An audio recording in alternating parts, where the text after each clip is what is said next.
하나금융경영무소의 황교안입니다. 앞서 말씀하신 이제 강사분들하고 연사분들하고 달리 제가 아마 그 우리나라 산업 전반에 영향을 주는 아마 거시적인 요인들에 대해서 말씀을 좀 드리고요. 그 거시적인 요인들이 어떤 식으로 산업에 영향을 미치고 여기에 대해서 어떤 식으로 대응하는 것이 좀 좋을 것이냐에 대한 이야기를 좀 드릴 수 있을 것 같습니다. 일단 이제 먼저 보게 되면 우리나라 산업이라고 하는 것이 어떤 특징을 가지고 있는지에 대한 좀 이야기입니다. 전반적으로 우리나라는 제조업 중심의 GDP 구조를 가지고 있습니다. 그래서 GDP 성장률이 꾸준하게 하락을 하고 있습니다만 전체 GDP에서 제조업이 차지하는 비중은 계속적으로 늘어나고 있는 상황입니다. 그래서 2010년대에 들어가면 이게 한 26%까지 올라가고 있는데요. 이제 물론 이제 그 우리나라 GDP 성장률 자체가 떨어지고 있기 때문에 제조업이 GDP 성장률에서 차지하는 기여도는 점점 둔화되고 있습니다만은 여전히 우리나라 경제에서 제조업이 차지하는 비중이 굉장히 높다 이렇게 볼 수 있습니다. 그럼 다른 나라에 비해서 우리나라가 어느 정도 수준이냐라고 생각을 해보면 제조업의 실질 부가가치 비중이 2010년도에 한 30% 가까이 올라가고 있는 상황인데 다른 나라는 전반적으로 70년대 이후에 이 제조업이 실질 부가가치에서 차지하는 비중이 떨어지고 있는 상황인데 우리나라만 유일하게 역전을 하고 있는 겁니다. 이제 그러다 보니까 사실은 뭐 코로나 때 다른 나라에 비해서 우리나라가 수출을 좀 늘리면서 경제적으로 좀 버틸 수 있었던 그런 이제 자산이 되기도 했죠. 근데 그러니까 소위 말해 이 제조업이라고 하는 게 꾸준하게 국제 경쟁력을 추구를 해야 되는데 과연 그런 상황이냐라고 생각을 해보면 소위 말해 이제 4차 산업혁명에서 우리나라 제조업이 어느 정도 위치를 차지하고 있느냐 이런 것들을 좀 볼 수가 있죠. 전반적으로 보게 되면은 이제 미국이 가장 탑 클래스라고 생각을 했을 때 미국 대비 한 20% 정도 뒤져 있는 상황입니다. 그런데 제조업체 중에서 자율비행체나 통합번제, 3D 프린팅 쪽에서는 유독 좀 취약한 모습을 보이고 있습니다. 그래서 우리나라가 앞으로도 국제 경쟁력을 갖춘 제조업을 유지하기 위해서라면 꾸준한 투자 내지는 기술 개발이 좀 필요한 상황이다라고 볼 수가 있는 상황입니다. 그래서 지금의 아주 좋은 시절이 앞으로 유지되려면 각고의 노력이 필요한데 썩 그렇듯이 만족스러운 상황은 아니다 이렇게 볼 수가 있습니다. 게다가 이제 우리나라가 무역의 의존도가 굉장히 높은 나라로 알려져 있죠. 이제 무역의 의존도가 높다라고 하는 이야기들은 보통 좀 우리나라가 이제 개방형 소형 경제 뭐 이런 식으로 이제 표현되는 외부의 충격에 굉장히 좀 민감하게 반응할 수밖에 없는 그런 구조를 가지고 있다라고 보통 이야기를 하고 있죠. 특히나 우리나라 같은 경우에는 상품 수지가 차지하는 비중이 굉장히 높고 반면에 서비스 수지는 계속적으로 적자를 면치 못하고 있는 상황입니다. 우리나라 경제 중에 가장 큰 문제가 이제 나중에도 말씀을 드리겠습니다만은 서비스업이 거시경제에서 차지하는 비중이 워낙 적다 보니까 외국과 달리 야, 수출 잘 안 되면 내수 경기 진작시켜가지고 경기를 부양시켜야지 이런 식의 접근이 안 된다라고 하는 문제가 생기죠. 우리나라는 어떻게든 물건을 제조해서 외국에 팔아야만 근본적으로 경제가 성장할 수 있는 동력을 가지고 있는 국가다 보니까 외부 요인, 특히 우리나라가 어찌할 수 없는 외부 요인의 변동에 대해서 굉장히 취약하다라고 하는 문제들이 이제 구조적으로 가지고 있는 한계의 점이다 이렇게 볼 수가 있습니다. 여기에 더해서 우리나라가 특정 국가의 특정 상품에 굉장히 의존을 많이 하는 수출 구조를 가지고 있다는 것도 문제입니다. 자, 소위 말해 이제 미국이나 중국이라고 부를 수 있는 이제 G2의 수출 의존도가 얼마나 높냐라고 하게 되면 한국과 일본 정도가 굉장히 높고요. 앞서 말씀드렸다시피 여기 보시면 이제 제조업이 차지하는 비중이 상당히 높은 나라가 이제 독일을 들 수가 있는데 독일 같은 경우에 보시면 G2의 의존도가 상당히 낮습니다. 이거는 지리적으로 그럴 수밖에 없는 그런 아마 특징이 있을 거예요. 독일은 EU라고 하는 굉장히 큰 시장을 이미 보유하고 근처에 보유하고 있고 그다음에 이제 대서양이라고 하는 상대적으로 거리가 짧은 해외 시장도 가지고 있고 아프리카는 사실은 북아프리카 쪽은 일종의 생활이나 경제적으로 상당한 동일성을 가지고 있는 그런 지역이거든요. 반면에 우리나라는 태평양이라고 하는 거대한 지리적 장벽 때문에 이게 수출 여력이라고 하는 게 다른 쪽으로 뻗어나기 힘들고 지리적으로 중국이랑 가깝다 보니까 중국의 의존도가 굉장히 높습니다. 자, 이 부분은 뭐냐면 미국하고 중국과의 신냉전이 심화되면 심화될수록 우리나라가 가장 먼저 피해를 보게 되는 상황이다라고 볼 수가 있는 것이죠. 특히나 핵심 상품 G2 의존도를 보면은 반도체는 31%를 의존을 하고 있습니다. 그래서 중국의 반도체를 팔지 못하면 우리나라 경제는 근본적으로 굉장한 충격을 받을 수밖에 없는 구조, 이렇게 볼 수가 있고요.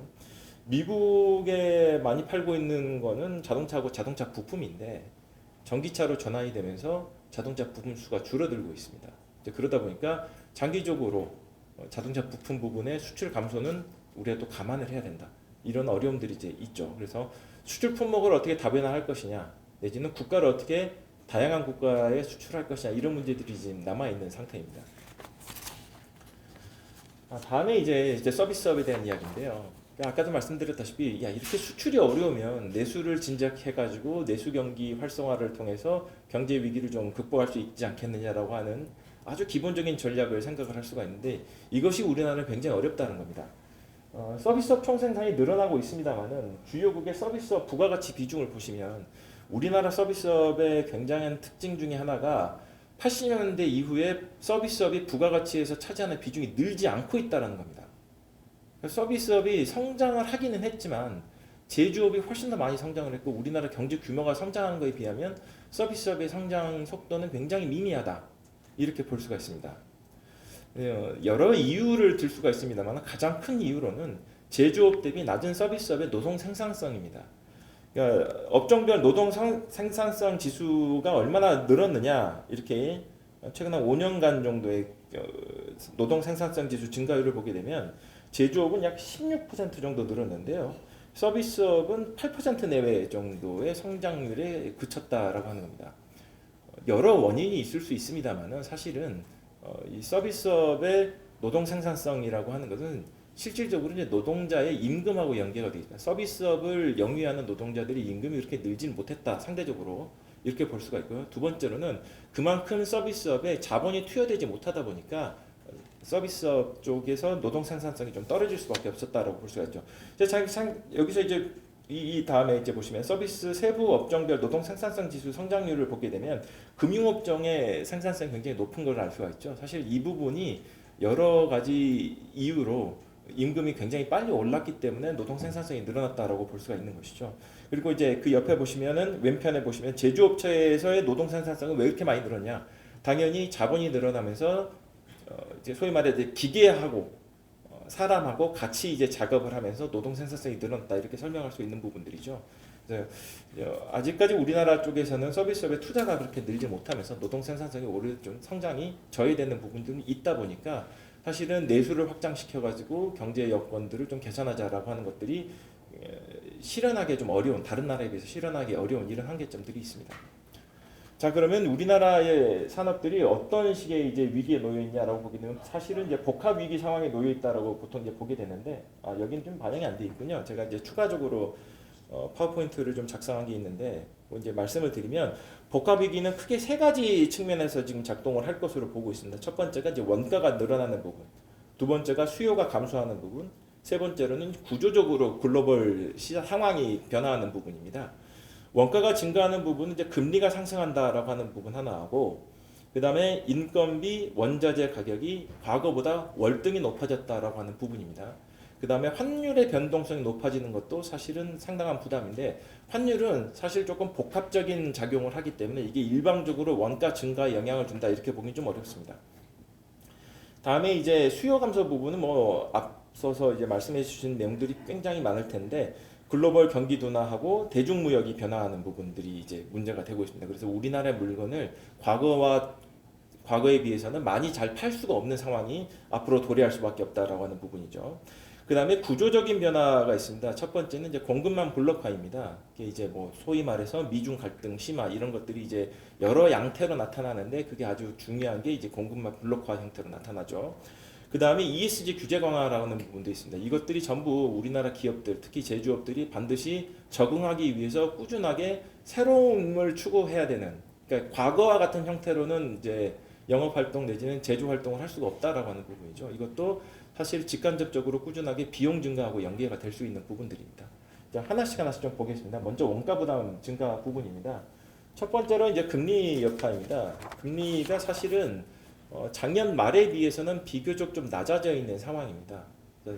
이 부분에 있어서는 사실은 이제 정부가 굉장한 역할을 했다라고 저는 평가를 하고 있는데, 정부가 사실은 이제 신용 경색 위기가 발생했을 때 생각보다 발빠르게 적극적으로 개입을 했었고, 그 다음에 이제 앞으로 경기가 둔화될 수밖에 없으니까 정부의 이제 각국 중앙은행들이 기준금리를 예상했던 것보다는 훨씬 천천히 올릴 것이다, 이런 식의 이제 기대들이 반영되어 있어서 현재는 비교적 안정세를 보이고 있습니다. 하지만 결국 이제 물가를 잡겠다고 각국 중앙은행들이 금리를 올리고 있기 때문에, 예를 들면 잘 생각해 보시면 최근에 크레딧 스위스 문제가 생겼음에도 불구하고 유럽 중앙은행은 빅스텝을 가버렸거든요. 그러니까 결국은 이제 신용경색 위기는 다른 정책 방법으로 막고 물가를 떨어뜨려야 되기 때문에 중앙은행은 기준금리를 계속 올릴 거다, 이런 식의 이제 스탠스를 갈 수 있단 말이죠.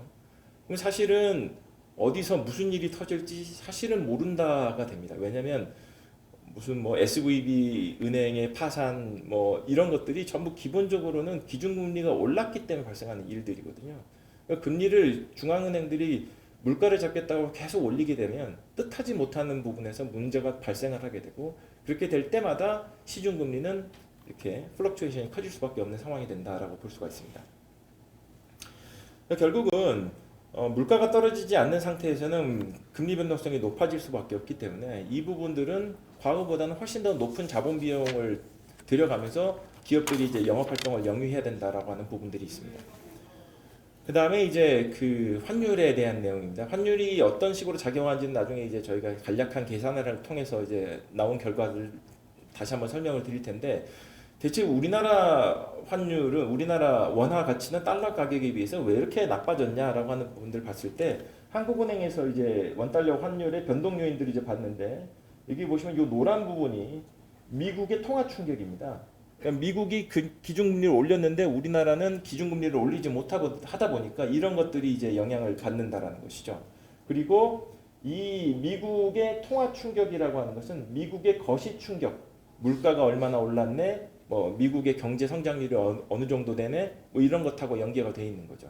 그러니까 사실은 이 두 개가 같은 한 몸이다라고 볼 수가 있는데, 미국 쪽에서 특별하게 뭔가를 하지 않는 한, 내지는 우리나라의 기준금리가 미국의 기준금리와 같은 궤로 상승하지 않는 한, 우리나라 환율은 여전히 변동성이 높을 수밖에 없는 상황이 된다는 것이죠. 다음에 원자재 가격에 대한 이야기입니다. 원자재 가격은 사실은 작년에 우려했던 것보다는 많이 떨어졌죠. 우려했던 것보다 많이 떨어졌는데, 이 그래프는 2015년부터 2019년까지의 평균 가격 대비 현재 가격이 어느 정도 수준이 되느냐를 이제 본 겁니다. 100이라고 하면은 15년에서 19년 평균 가격 수준이다라고 보시면 돼요. 전부 100보다 위에 여전히 올라가 있습니다. 많이 떨어졌다고 하더라도. 유일하게 좀 비슷한 상황이 된 거는 천연가스 정도가 비슷한 상황이 됐고요.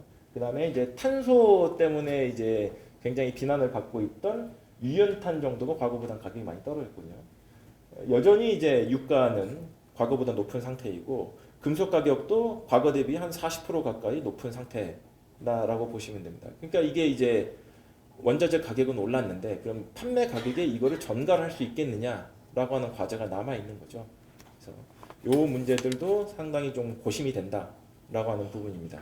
특히나 지금 비교적 안정화되어 있는 이 원자재 가격은 뭐 러시아 우크라이나 전쟁이 장기화되고 있고, 특히 이제 중국의 방역이 완화되면서 사실상 중국 쪽에서 생산 활동이 재개되고 소비 활동이 재개되면 원자재 수요가 중국 쪽에서 급격하게 늘어나고, 이것이 다시 한번 원자재 가격 상승으로 이어지지 않을까라고 하는 우려들 남아 있는 것이죠.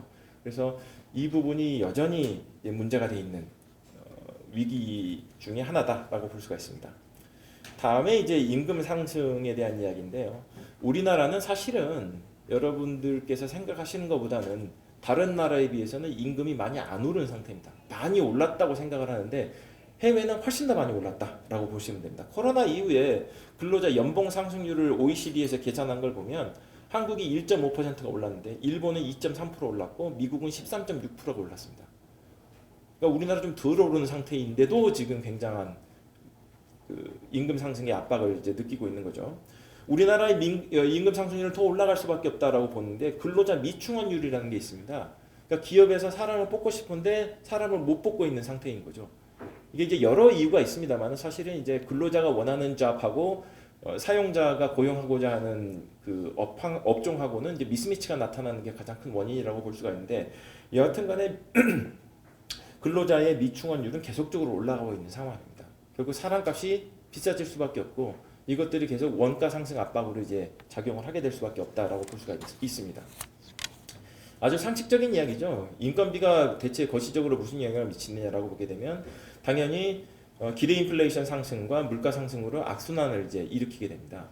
임금 상승이 대체 왜 일어났느냐에 대한 이제 요인 분해를 이제 한국은행이 했었는데 여러가 보실 필요 없이 요 위쪽 부분만 보시면 되는데 기대 인플레이션이 가장 많은 영향을 주게 되고 빈 일자리로 영향을 주게 되죠. 아까 제가 말씀드렸다시피 이 소위 말해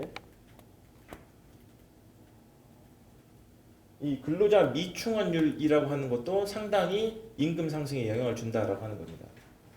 자, 그런데 이제 더 재밌는 게 재밌다고 표현하기 좀 그렇습니다만 안타까운 부분이 이 부분이 시차거든요. 시차라는 게 뭐냐면 예를 들면 미충원율이 늘어났는데 임금 상승이 즉각 나타나지 않는다라고 하게 되면 시차가 늘어났다라고 볼 수가 있죠. 이렇게 되면 어떤 장점이 있냐면 다른 요인들이 변화해서 임금 상승을 누그러뜨릴 수 있는 기회가 생긴다는 거죠. 근데 이 시차가 지금 현재는 거의 없는 상태입니다. 그러니까 외부 충격이 발생하면 발생하는 대로 곧바로 임금 상승으로 이어진다는 거죠. 그러니까 결국은 기대 인플레이션율이 계속적으로 올라갈 수밖에 없는 구조다 보니까 앞에서 말씀드렸다시피 한국은행이 기준금리를 쉽게 낮추기가 어렵다. 결국은 금리 압박이 생각보다 장기화될 수 있다라고 연계가 되는 것입니다. 결코 이제 거시 여건이 우리 기업들 특히 제조업에게 좋은 영향을 미치지 못하기 때문에 결국 우리나라 경제가 썩 그렇게 쉽게 개선되기 좀 어렵다 이렇게 볼 수가 있죠. 그다음에 이제 경기 둔화에 대한 이야기를 드릴 수가 있는데요. 일단 주요국의 경기 침체 확률은 예전보다는 좀 많이 낮아진 상태지만 여전히 절반 이상 높아져 있는 상태입니다. 이건 블룸버그 쪽에서 이제 설문조사를 한 것인데 향후 경기 전망에 대해서 이제 C 레벨들한테 맥킨지가 설문조사한 내용도 있습니다. 이게 보시면 12월 정도, 9월 정도가 가장 안 좋게 이제 전망을 했고 예전 대비는 훨씬 더 이제 비교적 긍정적인 답변들이 많이 나오고는 있습니다만은 여전히 향후 6개월 이후에 현재보다 더 나빠질 것이다라고 우려하고 있는 최고 경영자 레벨들이 많다라고 하는 부분입니다. 결국 투자도 잘 안 될 것이고 중간재를 주로 수출하는 우리나라 입장에서 수출이 늘어나기도 힘들고 수출에 의존을 많이 하는 경제 구조상 경제 여건이 지속적으로 악화될 수밖에 없다. 이렇게 이제 해석을 할 수 있는 부분입니다. 특히나 우리나라 상품 중에 가장 대표적인 수출 상품은 메모리 반도체입니다. 메모리 반도체 가격이 계속 떨어지고 있다는 이야기를 많이 들으셨을 텐데 사실은 냉정하게 이야기해서 코로나 시기에 의외로 반도체 가격이 올라서 우리나라가 비교적 수혜를 받았다. 이렇게 해석하는 것이 맞을 겁니다. 왜냐하면 반도체 가격은 19년, 20년대 굉장히 나빴거든요. 그래서 반짝했던 것들에 대한 착시가 우리나라에 좀 있었다라고 볼 수가 있고요. 주택시장 이야기를 했습니다만 주택 매매 가격이 빠지고 있죠. 근데 주택 매매 가격이 오르게 되면 소위 말해 우리가 이제 자산 효과라고 불리는 그 소비 진작 효과가 있습니다. 집값이 올랐으니까 차도 좀 큰 거 사고 특히 이사를 하게 되면은 내구 소비재를 그때 한 번씩 싹 새로 구입하는 특성이 있습니다. 예를 들면 TV도 바꾸고 냉장고도 바꾸고 뭐 이렇게 되는 거죠. 근데 집값이 오르지 않으면 주택 거래가 되질 않기 때문에 이사도 잘 안 가게 됩니다. 그렇게 되면 내구 소비재의 판매도 줄어들 수밖에 없게 되고 근데 이제 이걸 이제 그 계산을 해보면 집값이 올랐을 때의 자산 효과보다 집값이 떨어졌을 때의 부의 자산 효과, 소비가 줄어드는 그 폭이 훨씬 더 큰 걸로 통상 계산이 됩니다. 그러니까 내수 경기가 훨씬 위축될 수밖에 없는 것이 우리가 23년 혹은 뭐 24년까지 감내해야 되는 경제 어려움이다 이렇게 볼 수가 있습니다. 그래서 사실은 IMF가 연말에 세계 경제 성장률을 업데이트를 할 때 우리나라만 경제 성장 폭이 줄어드는 걸로 전망을 했죠.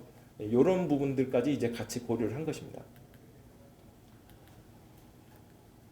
그다음에 이제 중국에 대한 이야기입니다. 우리나라가 아까 보시다시피 대중무역의 의존도가 굉장히 높은 나라인데 대중무역 적자가 최근에 나타났다. 뭐 이런 식의 이야기들을 기사로 많이 여러분들이 접했을 겁니다. 대중무역 적자는 앞으로도 장기화될 가능성이 굉장히 농후하다라고 말씀을 드릴 수가 있겠습니다. 대중무역이 대체 왜 이런 식으로 안 좋아졌냐라고 보게 되면 사실 하루 이틀 일은 아닙니다. 다만 이것이 흑자 형태로 나타났기 때문에 우리가 잘 기사화되지 않았던 것뿐이고요. 대중무역 동향을 보게 되면 수입은 계속 늘어나고 있는데 수출은 늘어나지 못하는 상태가 되고 있는 겁니다. 그러니까 예전에 이제 여러분들 혹시 기억하실지 모르겠지만 금융위기 이전에 중국 쪽에 우리나라 화장품 많이 팔렸다 내지는 우리나라 소비재가 중국에서 상당한 센세이션을 일으켰다 이런 기사들을 몇 번 보셨을 겁니다. 최근에는 소비재 관련해 가지고 중국에서 무슨 센세이션을 일으켰다 이런 이야기 안 나오죠. 중국이 우리나라 소비재를 썩 그렇게 선호하지 않습니다. 가장 큰 이유는 중국산 제품의 품질이 올라와서 그래요. 앞으로도 계속 말씀을 드리겠습니다만 우리나라가 여전히 중국을 조금 과소평가하는 경향이 있는데 중국의 소비재 제품의 품질이 상당한 수준으로 올라와서 우리나라와 글로벌 시장에서 계속해서 경쟁을 하게 됩니다. 이 부분도 우리나라 입장에서 상당한 부담으로 작용할 것으로 보고 있는데요. 일단 중국의 GVC 참여라고 하는 부분들도 이제 우리가 좀 고민을 해야 될 부분인데 이게 아주 근본적인 이제 대중무역에 감소하는 경향인데 전방 참여, 후방 참여 이렇게 어렵게 돼 있는데 쉽게 이야기하면 전방 참여라고 하게 되면 중간재를 중국이 수출한다는 겁니다. 그 다음에 후방 참여라고 하는 부분은 중국이 최종재를 수출한다는 거예요. 이게 보게 되면 중국은 점점 최종재를 수출하는 비중이 줄어들고 있어요. 중간재를 수출한다. 그러니까 이거를 중국으로부터 중간재를 수입해가지고 가공해서 최종 생산품을 생산하도록 하는 부분에 중국이 참여를 하고 있죠. 근데 재밌는 건 우리나라가 중간재 수출이 굉장히 높다라는 겁니다. 그러니까 결국은 중국과 우리나라가 일단은 우리나라가 중국에 뭔가 물건을 중간재를 수출해가지고 중국이 최종재를 생산해가지고 글로벌 수출을 했다. 이런 구조는 예전부터 점점점 어려워지고 있다라고 하는 거죠. 근본적으로 이게 바뀌기가 힘들어요. 그리고 중간재를 중국이 수출하면서 우리나라하고 경합하는 부분도 앞으로 계속 늘어날 수밖에 없다라고 하는 부분입니다. 그 이야기를 제가 드릴 건데요. 중국 제품에 대해서 우리나라 경영자들이 어떤 식으로 평가를 하고 있냐면 품질이나 가격 측면에서 계속적으로 경쟁을 할 수밖에 없다라고 보고 있는데 재미있는 게 철강이나 통신기기 부분은 사실 품질 경쟁력이 거의 우리나라하고 유사해질 것이다라고 예측을 하고 있고요. 디스플레이 같은 경우에는 품질은 우리나라보다 다소 떨어지지만 압도적인 가격 경쟁력이 있다라고 하는 것이죠. 그래서 우리나라 삼성 디스플레이가 LCD 사업 이제 안 하겠다 이야기를 하고 있고 LG 디스플레이도 LCD 부분 계속 축소를 하고 있죠. 원래는 LCD 부분을 LG 디스플레이도 철수를 하려고 그랬었는데 코로나 때 갑자기 TV 수요가 늘면서 디스플레이 수요가 늘어나니까 그 생산 라인을 그냥 유지를 했던 거죠. 그러니까 결국은 중국과의 경쟁이라고 하는 것은 수출에 상당한 부담으로 작용할 것이고 장기화될 것이다라고 하는 것이죠. 품목 경합도를 보시게 되면 첨단 산업, 이게 주로 아마 반도체 부분일 겁니다. 첨단 산업을 제외하고 수출의 경합도가 계속 올라가고 있어요. 근데 이제 우리나라 제품은 중국에 비해서 가격 경쟁이 좀 떨어지죠. 이런 문제들을 어떻게 극복을 할 것이냐라고 하는 것이 이제 과제가 될 겁니다. 마지막으로 이제 구조 변화에 대해서 적응을 해야 되는데 제일 큰 게 이제 공급망 블록화라고 하는 건데 이것은 뒤집어 생각하면 미국이 주도하는 소위 말해 글로벌 밸류 체인이 해체가 되고 미국이 새로운 GVC 형태로 블록 경제를 이제 추구한다라고 하는 겁니다. 이제 GVC라는 게 이제 별거 아닙니다. 여러분들 이제 신문지상에서 많이 들어보셨을 텐데 일본이 원료를 수출하면 우리나라가 그걸 수입해가지고 중간재를 가공하고 그거를 중국에 수출해서 중국이 최종재를 생산한다.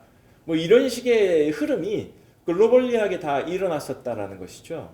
근데 이것이 다 깨지고 새로운 질서가 생겨날 거기 때문에 새로운 질서에 적응하기 위해서 다양한 형태의 비용이 들어갈 수밖에 없다라고 하는 겁니다. 미국이 이거를 왜 하느냐라고 하게 되면 중국하고 미국 사이에 첨단 제품의 수출 비중이 많이 역전이 됐어요. 물론 이제 이 중국의 생산품이라고 하는 것은 기술 근간이 미국이었을 것이고 상당 부분이 그냥 조립해서 파는 것일 뿐이지만 미국 입장에서는 중국에 따라오는 속도가 굉장히 빨라졌기 때문에 이거를 브레이크를 걸 수밖에 없는 상황이죠. 그래서 원래는 사실 이전에 트럼프 행정부 때 이게 본격화되면서 야, 트럼프가 뭐 너무하는 거 아니냐 이런 이야기 됐었는데 바이든이 나와가지고 표면적으로는 트럼프보다 훨씬 우호적인 형태로 이 공급망 블록화를 진행을 했어요. 그런데 이 바이든이 하고 있는 것 중에 하나가 미국의 지도력 강화입니다. 그러니까 이전에 트럼프 행정부 때 생각을 해보시면 유럽한테 뭐라고 그랬냐면 야 니네 국방비 더 많이 지출해서 나토 니들이 유지해야 되는 거 아니냐, 우리나라한테도 야 미국 주둔비 더 많이 올려야 되는 거 아니냐, 이런 식으로 이야기를 했어요. 어떤 이야기냐면 니들의 국방은 너희들이 직접 지켜라, 나는 모르겠다, 이런 쪽이 트럼프의 아이디어였다면 바이든의 아이디어는 야 우리 같이 가자, 동맹이지 않냐, 이렇게 된 거죠. 이게 겉보기에는 좋은데 실질적으로 어떤 식으로 작용하고 있냐면 야 우리 동맹인데 중국이랑 계속 니들 친하게 지낼래? 라고 우리나라한테 하고 있는 거죠. 둘 중에 하나 결정해. 우리는 같은 그룹 아니었어? 근데 결정해. 이렇게 하면 우리나라가 과연 주도권에 자율성이 있을 것이냐, 물음표가 계속 뜬다는 거죠. 결국은 중국 수출의 상당 부분을 의지하고 있는 우리나라 입장에서는 트럼프보다는 바이든이 훨씬 더 불리하게 우리나라에게 작동을 하게 됩니다. 게다가 보게 되면 IRA나 칩 액트 같은 걸 보게 되면 전기차 수출국 중에 우리나라가 미국이 3분의 1 정도를 차지를 해요. 그럼 미국의 보조금 문제 때문에 우리나라는 미국이 전기차 수출 못하면 새로운 시장을 이제 만들어 나가야 되는 거죠. 반도체도 마찬가지입니다. 중국의 상당 부분을 수출하고 있는데 중국에 반도체 수출하지 마라고 바이든 정부가 압박을 계속 가하고 있으면 중국에 수출하던 거 다른 나라에 수출해야 되죠. 받아줄 만한 나라가 있을 것이냐라고 하는 고민들을 또 해야 됩니다. 그럼 중국은 여기에 대해서 어떤 식으로 반응을 하느냐, 쌍순환 전략이라고 하는 걸 만들어서 반응을 하고 있는데 시간이 좀 없으니까 좀 빨리 진행을 하겠습니다. 쌍순환 전략이라는 것은 그렇게 어려운 것은 아닙니다. 당연히 수출도 늘리고 내수도 늘릴 거야 라는 아이디어를 가지고 있는데 수출은 바이든 행정부의 압박 때문에 쉽게 늘릴 수가 없어요. 그러니까 결국은 중국은 겉으로는 쌍순환 전략이라는 전략을 취하고 있지만 실질적으로는 내수를 확대를 하겠다라고 하는 아이디어입니다. 내수를 늘려가지고 경제를 성장시키겠다라고 하는 건데 아까도 말씀드렸다시피 우리나라가 중국에 최종재를 수출하는 경향이 예전보다 확실히 줄어들었기 때문에 우리나라가 중국으로부터 얻을 수 있는 무역적인 이익은 예전보다 줄어들 수밖에 없는 상황이 된다라고 하는 겁니다. 그 다음에 이야기는 사실은 자국 중심주의에 대한 이야기가 이제 들어갈 수가 있는 거죠. 이게 사실은 미국, 중국 사이에만 있는 일은 아니에요. 글로벌 수입 규제 추이를 보게 되면 세이프가드나 상계 관세, 반덤핑 같은 수입 규제는 조금씩 줄어든 반면에 기술 조치나 위성 금액은 오히려 늘어나고 있어요. 그러니까 야, 기술적으로 이게 우리나라의 기술을 니들이 베껴간 거야, 뭐 이런 식으로 해가지고 수입을 금지시킨다거나, 이런 내지는 위생적으로 이게 문제가 있어서 수입이 안 돼, 이렇게 WTO에서 제소를 할 수 없는 아주 애매한 부분들을 들고 와가지고 무역을 못하게 한다는 거죠. 그러니까 우리나라가 중국 대신에 다른 시장을 만들어야 되는데 이런 문제 때문에 만들기 좀 어려워지는 문제도 있다라고 볼 수가 있죠. 그 다음에 이제 이야기되는 부분이 ESG입니다. ESG 되게 조금 긍정적으로 보게 되면 지구 환경을 위해서 우리가 모두 노력해야 된다라는 예쁜 그림을 그릴 수 있지만 다르게 보면 되게 치사한 방법으로 무역 장벽을 쌓는 거죠. 이게 이제 정부가 야 니들 우리나라에서 무역 흑자를 너무 많이 가져가니까 이렇게는 하지 마, 이렇게 하는 건 굉장히 힘드니까 어떤 식으로 하게 되냐면 ESG라고 하는 항목을 만들어 놓고 자국의 연금 펀드 같은 것들이 ESG를 충족하지 못한 기업들에 대해서 우리가 투자를 안 할 거야, 이런 식으로 나가죠. 그럼 이제 주가 방어라든가 자본 확충 때문에 그 기업들이 ESG를 억지로 끌고 가야 되는 거죠. 그렇게 되면 비용이 늘어나게 되고 그럼 상품 판매 가격이 올라가기 때문에 무역 수지가 이제 유리하지 못하게 이제 작동을 하게 되죠. 사실은 뭐 ESG에 관해서는 유럽 쪽에서는 굉장히 과거서부터 강력한 이런 이제 규제를 해왔고 실질적으로 뭐 성과도 있었습니다만은 이것이 실질적으로는 대외 장벽으로 이제 활용이 되고 있는 상황입니다. 그러니까 이것이 이제 조금 더 들어가게 되면 공급망 관리 제도에 대해서는 EU 쪽에서 실사 의무화를 하겠다, 이렇게 나오고 있죠. 근데 이게 사실 유럽만 이런 건 아닙니다. 미국, 독일, 프랑스, 영국, 네덜란드 이런 세계 각국에서 이와 유사한 공급망 실사 제도를 가지고 있어요. 그러니까 이 나라들의 이제 수출을 하기 위해서는 기업들의 체질, 생산 구조 자체가 바뀌어야 되고 이렇게 되면 이제 여러 가지 적응 비용들이 들어갈 수밖에 없다라고 하는 거죠. 우리나라가 이제 EU나 이런 쪽에 수출하는 건 대부분 이제 대기업이라고 생각을 하고 있습니다만은 공급망에 대한 실사를 하겠다라고 하니까 소위 말해 대기업이 납품하고 있는 중소기업들도 이 ESG를 충족을 해야 됩니다. 그래서 여러 산업들이 직간접적으로 영향을 받게 될 수밖에 없는데 과연 우리나라 중소기업이 ESG에 대해서 준비가 되어 있느냐라고 하게 되면 ESG 미흡으로 인해서 향후 계약 파기 가능성이 한 절반 정도 된다라고 보고 있는데 그럼에도 불구하고 현실적으로는 비용이나 인력이 없어서 실질적으로 ESG에 대해서 준비를 할 수가 없다라고 이야기하고 있죠. 그러니까 결국 이 부분이 사실 상당한 부담으로 다가올 수밖에 없고 이 중소기업 소위 말해 1차 벤더, 2차 벤더들한테 대기업들이 어떤 식의 지원을 할 것이냐 이런 것도 여전히 남아있는 숙제입니다. 자, 복합이기에 대해서 말씀을 드렸는데 여기에 대해서 뭐 그 여러 가지로 계산을 할 수 있겠습니다만은 단기적으로 영향을 주는 거에 대해서 충격이 어떤 산업에 더 많이 있을 것이냐에 대해서 간략하게 계산을 해본 내용들을 좀 말씀드리겠습니다. 일단 이자 비용이 증가하는 것은 두 가지 측면을 볼 수가 있습니다. 하나는 비용이 증가한다는 측면도 있지만 두 번째로는 사업이 확장된다는 측면도 볼 수가 있죠. 그래서 이것들을 보게 되면 이자 비용이 증가하는데 이자 비용 단기 순이익하고 이자 비용하고 상관계수가 낮은 그러니까 이자 비용이 늘었는데 단기 수익이 늘지 않은 그런 산업들을 이제 쪼개 보면은 요 아래쪽에 이제 분포하는 산업들이 상당히 고위험 산업이라고 볼 수가 있습니다. 그래서 광업, 음수업, 음식수급업, 수리업, 의료보건업, 농림업 뭐 이렇게 볼 수가 있는데 이것도 조금 정도의 차이가 있기 때문에 정도로 이렇게 보게 되면은 사실은 가장 많은 충격을 받을 것으로 예상되는 산업들이 이제 빨간색으로 표시된 산업들인데 음식, 숙박업, 그다음에 이제 뭐 부동산업, 그다음에 광업 이런 산업들이 굉장한 충격을 받는 걸로 계산이 되었습니다. 그 다음에 인건비인데요. 당연히 인건비는 전문 서비스를 제공하는 인력일수록 더 많은 임금 상승을 받았기 때문에 그런 인력 구조를 가지고 있는 산업일수록 인건비 비용이 높은 것으로 이제 나타났습니다. 특히 이제 그 팬데믹 시기에 디지털 전환이 진행이 되면서 정보통신업 쪽에 인력도 많이 고용이 되었었고 이 산업의 인건비도 크게 많이 늘었습니다. 그래서 고위험 산업으로 분류되어 있는 산업들이 의료보건업이나 정보통신업, 전문서비스업, 여가스포츠업 이 정도로 이제 위험 산업으로 이제 구별이 됐는데 이것도 이제 정도에 따라 조금씩 다르기 때문에 종합적으로 판단을 해보면 가장 위험한 산업이 정보통신업 정도로 의료보건업 그다음에 정보통신업 정도가 이제 인건비 부담이 가장 가중될 것으로 평가되는 산업이었습니다. 환율 부분은 사실은 좀 복합적인 작용을 하게 됩니다. 첫 번째로는 이제 환율이 높아지게 되면 수출 가격이 떨어지기 때문에 우리나라 입장에서는 이제 영업 부분에서 이익이 나게 됩니다. 반면에 우리나라가 상당 부분 가공무역에 의존을 하고 있다 보니까 수입 원료가 한화로 평가되는 수입 원료 가격이 올라가 버립니다. 그래서 이 두 부분을 고려해서 평가할 수 있는 부분이 영업 부분의 환율 영향이고요. 그 다음에 우리나라가 외화 자산을 가지고 있는 경우가 있습니다. 외화 평가 자산으로 이제 이야기할 수 있는 외화 자산이 올라가게 돼서 원화 가치 평가 이익을 얻을 수 있는 그런 부분 좀 있죠. 자, 이렇게 되면 사실은 고위험 산업이라고 하는 부분이 발전업, 정유업, 운수업, 컴퓨터 제조 산업 요 정도가 아주 고위험 산업으로 볼 수가 있습니다. 이런 영향들이 이제 정도의 차이가 있기 때문에 이런 것까지 다 고려를 하게 되면 가장 심각한 영향을 받을 것으로 예상되는 산업이 전기, 가스, 소위 말해 이제 발전업이 됩니다. 한전이 포함되어 있기 때문에 이런 문제가 생깁니다. 민자 발전 산업하고 좀 다릅니다. 이거는 한전이 가장 큰 충격을 받게 되고요. 그 다음에 여기 운수업은 대부분 이제 항공운수가 포함되어 있기 때문에 이런 문제가 발생을 하게 됩니다. 그 다음에 이제 그 코크스 섬유 정제업 여기 이제 그 정유업이 포함되어 있는 이 산업들이 상당히 환율 효과에서 부정적인 영향을 받는다라고 볼 수가 있습니다.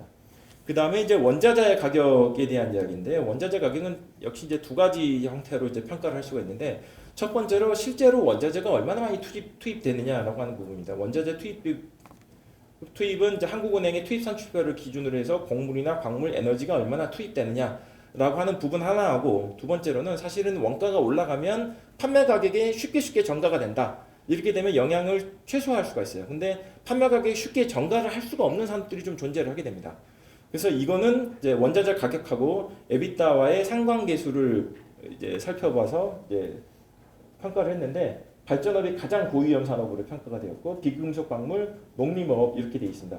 원가가 비교적 원가 상승이 판매가에 전가가 쉽기는 하지만 원가의 압력이 가장 높은 산업으로 여기 포함되어 있는 게 정유업입니다.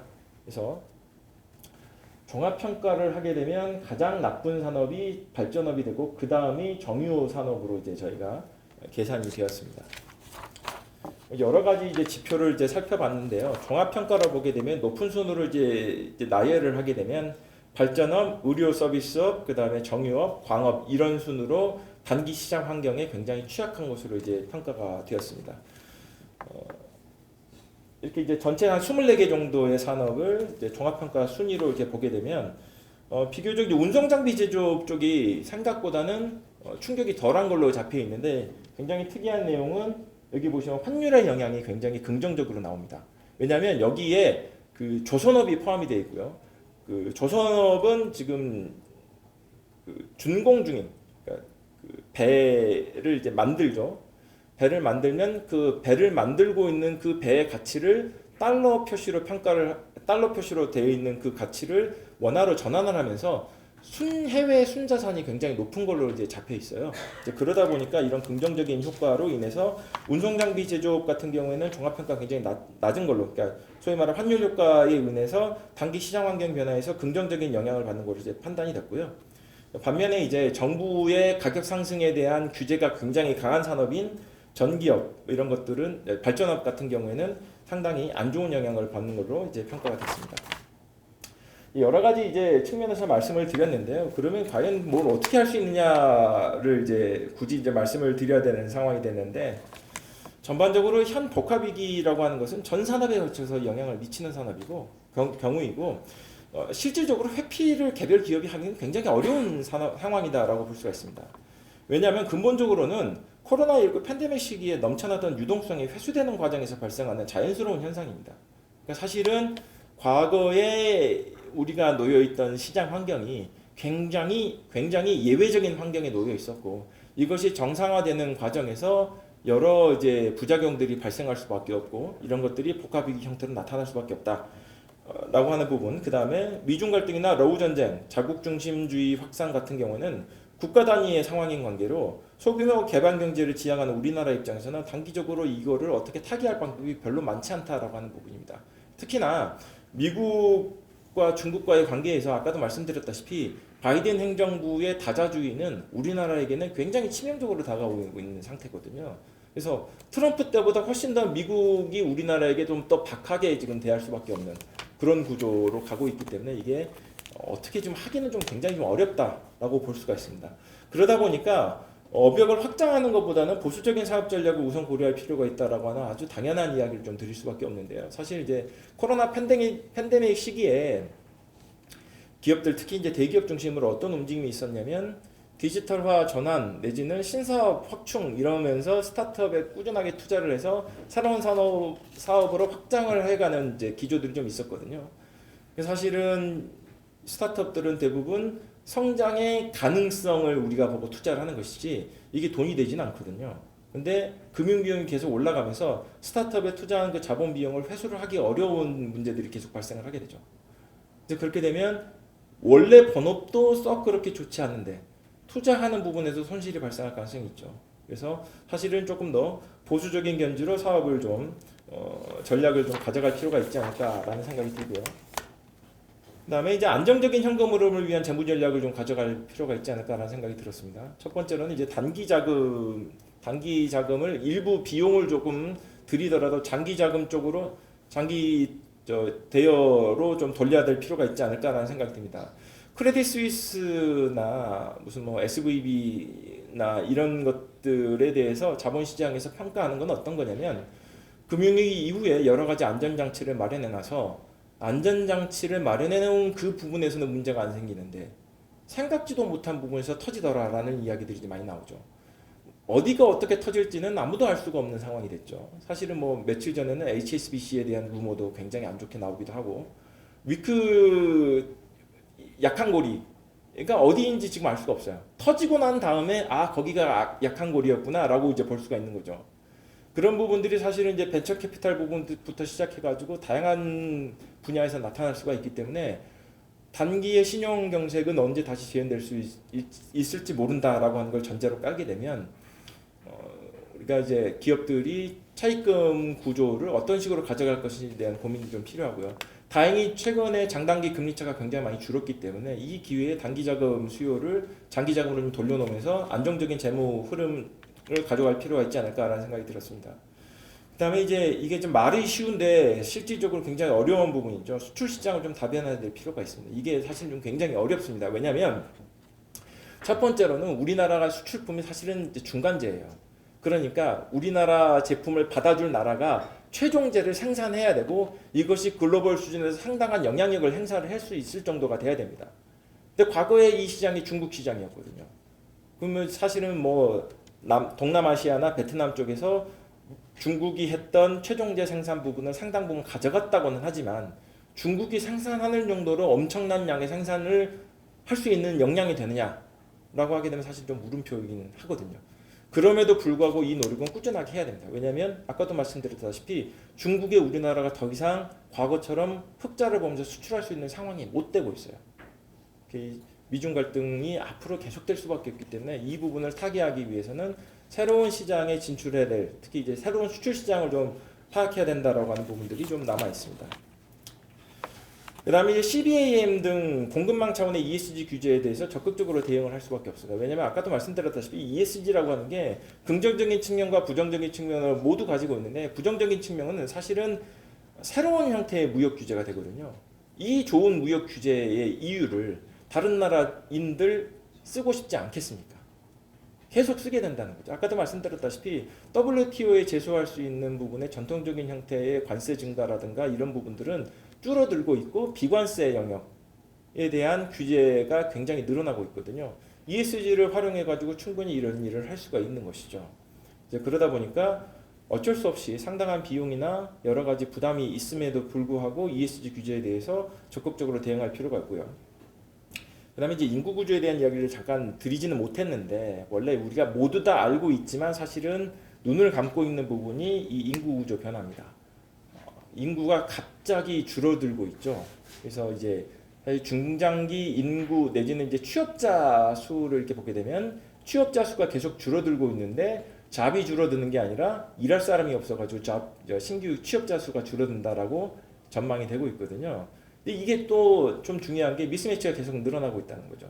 소위 말해 저부가 가치의 단순 노동은 안 하려고 하고 돈 많이 벌 수 있는 특정 업종에 내지는 특정 잡에 인력이 모이다 보니까 이 미스매치 문제가 해결이 되지 못하게 되고 서비스업의 성장세, 소위 말해 서비스업의 그 부가가치 생산 능력은 계속 떨어질 수밖에 없는 부분이죠. 이걸 어떤 식으로 이제 타개를 할 것이냐에 대한 고민들을 계속 해야 됩니다.